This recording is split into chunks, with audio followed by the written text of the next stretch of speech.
Libro 1. De las causas del progreso en la capacidad productiva del trabajo y de la forma en que su producto se distribuye naturalmente entre las distintas clases del pueblo. Capítulo 1. De la división del trabajo.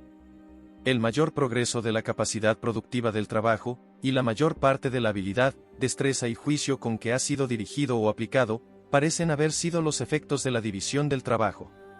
Será más fácil comprender las consecuencias de la división del trabajo en la actividad global de la sociedad si se observa la forma en que opera en algunas manufacturas concretas. Se supone habitualmente que dicha división es desarrollada mucho más en actividades de poca relevancia, no porque efectivamente lo sea más que en otras de mayor importancia, sino porque en las manufacturas dirigidas a satisfacer pequeñas necesidades de un reducido número de personas la cantidad total de trabajadores será inevitablemente pequeña, y los que trabajan en todas las diferentes tareas de la producción están asiduamente agrupados en un mismo taller y a la vista del espectador. Por el contrario, en las grandes industrias que cubren las necesidades prioritarias del grueso de la población, cada rama de la producción emplea tal cantidad de trabajadores que es imposible reunirlos en un mismo taller. De una sola vez es muy raro que podamos ver a más de los ocupados en una sola rama. Por lo tanto, aunque en estas industrias el trabajo puede estar realmente dividido en un número de etapas mucho mayor que en las labores de menor envergadura, la división no llega a ser tan evidente y ha sido por ello menos observada. Consideremos por ello como ejemplo una manufactura de pequeña entidad, aunque una en la que la división del trabajo ha sido muy a menudo reconocida, la fabricación de alfileres. Un trabajador no preparado para esta actividad, que la división del trabajo ha convertido en un quehacer específico, no familiarizado con el uso de la maquinaria empleada en ella, cuya invención probablemente derive de la misma división del trabajo, podrá quizás, con su máximo esfuerzo, hacer un alfiler en un día, aunque ciertamente no podrá hacer 20. Pero en la forma en que esta actividad es llevada a cabo actualmente no es solo un oficio particular sino que ha sido dividido en un número de ramas, cada una de las cuales es por sí misma un oficio particular. Un hombre estira el alambre, otro lo endereza, un tercero lo corta, un cuarto lo afila, un quinto lo lima en un extremo para colocar la cabeza. El hacer la cabeza requiere 2 o 3 operaciones distintas, el colocarla es una tarea especial y otra el esmaltar los alfileres, hasta el empaquetarlos es por sí mismo un oficio, y así la producción de un alfiler se divide en hasta 18 operaciones diferentes, que en algunas fábricas llegan a ser ejecutadas por manos distintas, aunque en otras una misma persona puede ejecutar 2 o 3 de ellas. He visto una pequeña fábrica de este tipo en la que solo había 10 hombres trabajando, y en la que consiguientemente algunos de ellos tenían a su cargo 2 o 3 operaciones. Y aunque eran muy pobres y carecían por tanto de la maquinaria adecuada, si se esforzaban podían llegar a fabricar entre todos unas 12 libras de alfileres por día. En una libra hay más de 4.000 alfileres de tamaño medio. Esas 10 personas, entonces, podían fabricar conjuntamente más de 48.000 alfileres en un solo día, con lo que puede decirse que cada persona, como responsable de la 10ª parte de los 48.000 alfileres, fabricaba 4.800 alfileres diarios.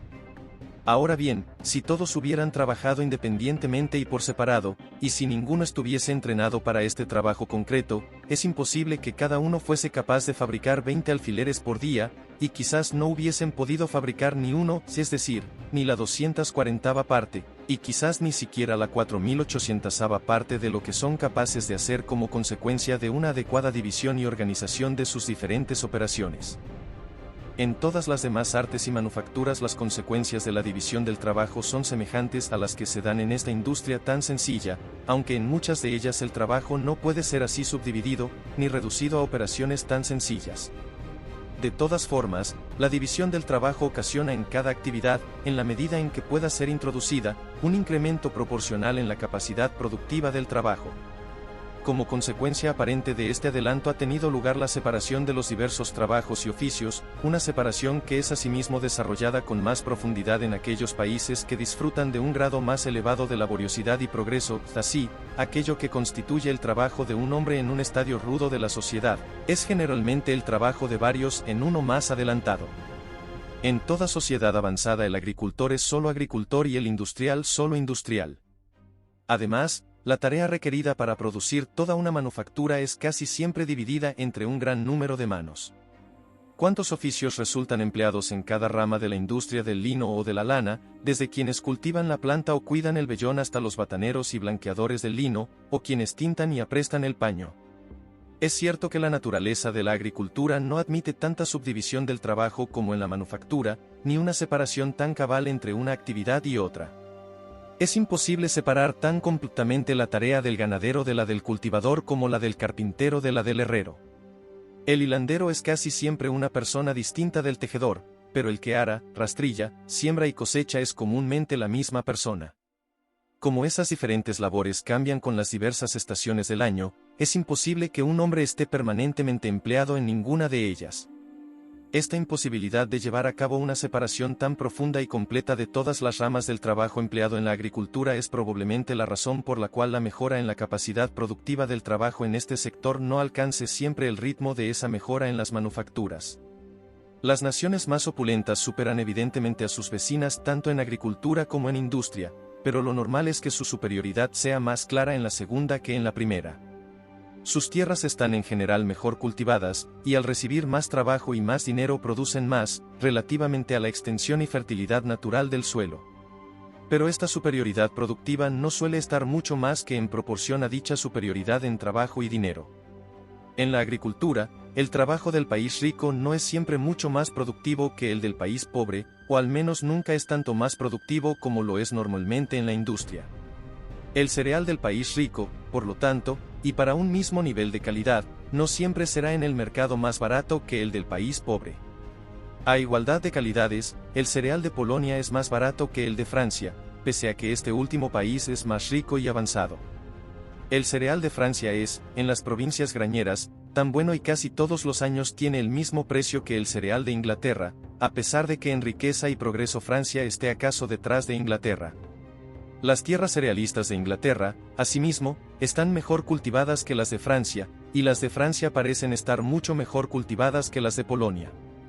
Pero aunque el país más pobre, a pesar de la inferioridad de sus cultivos, puede en alguna medida rivalizar con el rico en la baratura y calidad de sus granos, no podrá competir con sus industrias, al menos en las manufacturas que se ajustan bien al suelo, clima y situación del país rico. Las sedas de Francia son mejores y más baratas que las de Inglaterra porque la industria de la seda, al menos bajo los actuales altos aranceles a la importación de la seda en bruto, no se adapta tan bien al clima de Inglaterra como al de Francia. Pero la ferretería y los tejidos ordinarios de lana de Inglaterra son superiores a los de Francia sin comparación, y también mucho más baratos considerando una misma calidad. Se dice que en Polonia virtualmente no hay industrias de ninguna clase, salvo un puñado de esas rudas manufacturas domésticas sin las cuales ningún país puede subsistir. Este gran incremento en la labor que un mismo número de personas puede realizar como consecuencia de la división del trabajo se debe a tres circunstancias diferentes: primero, al aumento en la destreza de todo trabajador individual; segundo, al ahorro del tiempo que normalmente se pierde al pasar de un tipo de tarea a otro; y tercero, a la invención de un gran número de máquinas que facilitan y abrevian la labor, y permiten que un hombre haga el trabajo de muchos. En primer lugar, el aumento de la habilidad del trabajador necesariamente amplía la cantidad de trabajo que puede realizar, y la división del trabajo, al reducir la actividad de cada hombre a una operación sencilla, y al hacer de esta operación el único empleo de su vida, inevitablemente aumenta en gran medida la destreza del trabajador. Un herrero corriente que aunque acostumbrado a manejar el martillo nunca lo ha utilizado para fabricar clavos no podrá, si en alguna ocasión se ve obligado a intentarlo, hacer más de 200 o 300 clavos por día, y además los hará de muy mala calidad. Un herrero que esté habituado a hacer clavos pero cuya ocupación principal no sea esta difícilmente podrá, aun con su mayor diligencia, hacer más de 800 o 1000 al día. Pero yo he visto a muchachos de menos de 20 años de edad, que nunca habían realizado otra tarea que la de hacer clavos y que podían, cuando se esforzaban, fabricar cada uno más de 2300 al día. Y la fabricación de clavos no es en absoluto una de las operaciones más sencillas. Una misma persona hace soplar los fuelles, aviva o modera el fuego según convenga, calienta el hierro y forja cada una de las partes del clavo. Al forjar la cabeza se ve obligado además a cambiar de herramientas. Las diversas operaciones en las que se subdivide la fabricación de un clavo, o un botón de metal, son todas ellas mucho más simples y habitualmente es mucho mayor la destreza de la persona cuya vida se ha dedicado exclusivamente a realizarlas. La velocidad con que se efectúan algunas operaciones en estas manufacturas excede a lo que quienes nunca las han visto podrían suponer que es capaz de adquirir la mano del hombre.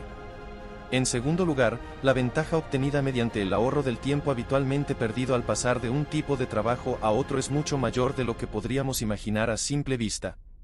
Es imposible saltar muy rápido de una clase de labor a otra que se lleva a cabo en un sitio diferente y con herramientas distintas. Un tejedor campesino, que cultiva una pequeña granja, consume un tiempo considerable en pasar de su telar al campo y del campo a su telar.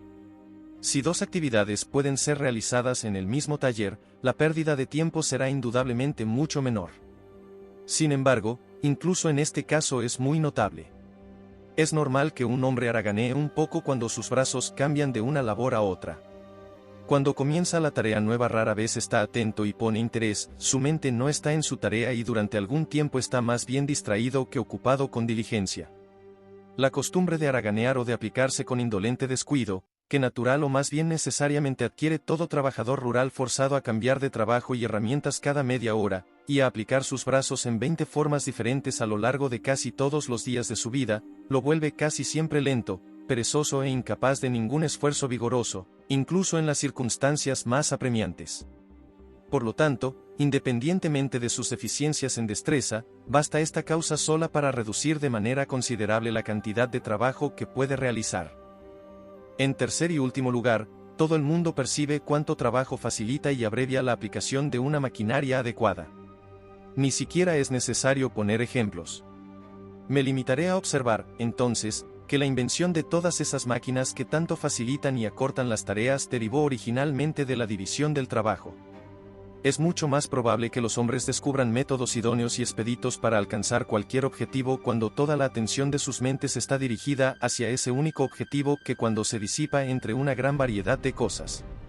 Y resulta que como consecuencia de la división del trabajo, la totalidad de la atención de cada hombre se dirige naturalmente hacia un solo y simple objetivo. Es lógico esperar, por lo tanto, que alguno u otro de los que están ocupados en cada rama específica del trabajo descubra pronto métodos más fáciles y prácticos para desarrollar su tarea concreta, siempre que la naturaleza de la misma admita una mejora de ese tipo. Una gran parte de las máquinas utilizadas en aquellas industrias en las que el trabajo está más subdividido fueron originalmente invenciones de operarios corrientes que, al estar cada uno ocupado en un quehacer muy simple, tornaron sus mentes hacia el descubrimiento de formas más rápidas y fáciles de llevarlo a cabo. A cualquiera que esté habituado a visitar dichas industrias le habrán enseñado frecuentemente máquinas muy útiles inventadas por esos operarios para facilitar y acelerar su labor concreta.